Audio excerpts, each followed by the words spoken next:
In my opinion, our kids are the least racist generation this country has ever seen.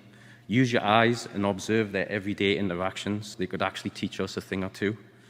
It's not just government racist propaganda, it's a multi-billion-dollar industry. Ask Dina Simmons, who was paid a very generous consulting fee by 203 taxpayers. It's working out quite well for her. Or whoever this Panorama Consulting Group is, whatever we paid them, to create these silly surveys to ask 12-year-old kids what sexual identity they identify as. And if you think about it, anyone who does promote, or the loudest people in promoting this propaganda, really have no intentions of making any personal sacrifice. That's interesting to me. How do we teach morality to the next generations? Traditionally, this has been the role of the family, of religion, and of civic society. But our nation, as it transforms culturally and demographically, how do these roles shift, and where does public education come in? Now, I hope we can all agree that the role of the family is and must remain paramount. Public education, as a part of civic society's role, though, needs to be carefully thought out, and here I have some concerns. Critical race theory is chaos. This form of segmenting anyone by color, perceived socioeconomic status, sexuality, etc., is dissection. When it is applied to our children, it is child abuse. Don't dissect our children. Obsessing about racism will in itself create racists and resentment. Our kids don't need to learn to be anti-racist. The golden rule would suffice. For example, a recent day of learning for educators with speakers from Liberate Ed had one session which included a pyramid of white supremacy, which explicitly pathologized any deviation or questioning of its assertions. It's such a farce. It's hard to understand why more of you don't see what's right in front of your eyes. Some of you do, but you're afraid to speak up, understandably so. You don't want to be called a bigot or be subject to personal character attacks. That should tell you something about the current climate and the lack of tolerance for diversity of thought and open and honest debate about complex topics. All the district's messaging about creating a safe and inclusive environment is an empty promise. You have District 203 teachers and staff who have deep concerns about critical race theory curriculum. Likewise, parents and students in school.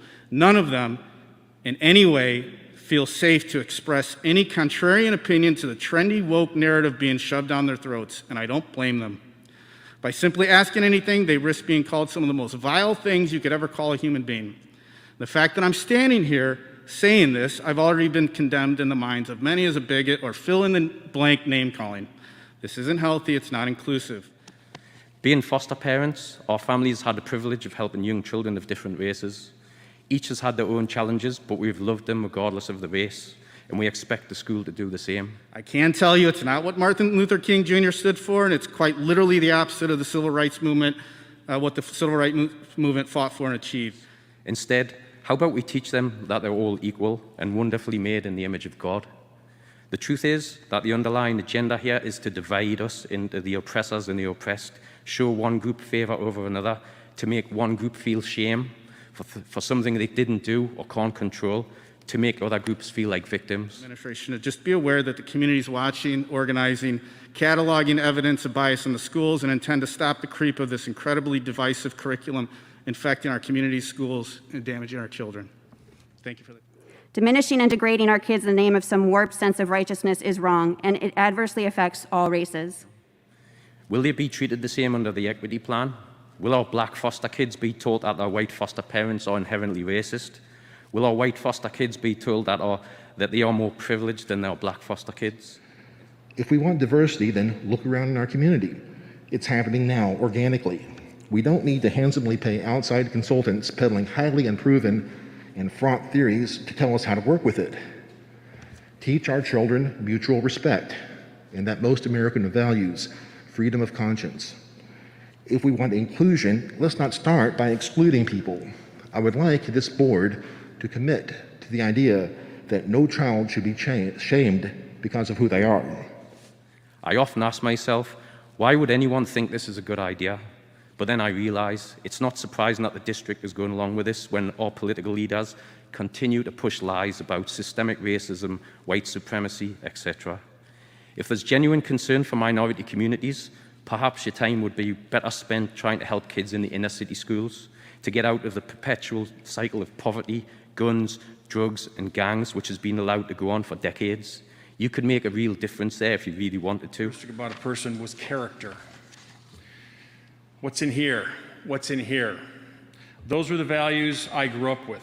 Those are the values. Our kids want to unify as pure minds eager to learn. Our country that people died to immigrate to, that allows for life, liberty, and the pursuit of happiness, is the greatest of societies.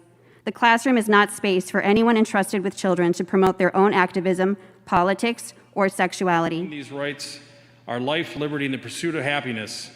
We knew those were the words that eventually ended slavery, and they did. Did it take too long? Yes. Did the country pay a great price of blood and treasure? Yes. Should this be taught in schools? Absolutely. But history without context is indoctrination, and that is the sad place we are in today. If you care about our kids, I ask that you stop pushing this division along racial lines. As a society, we have made great progress on racial issues. Don't mess this up, please. Teach our kids to be good citizens and treat each other as they would want to be treated. That's all that needs to happen. God bless you. Our organization is empowering people to effect that change. We are Awake Illinois, and you can't cancel us. Thank you.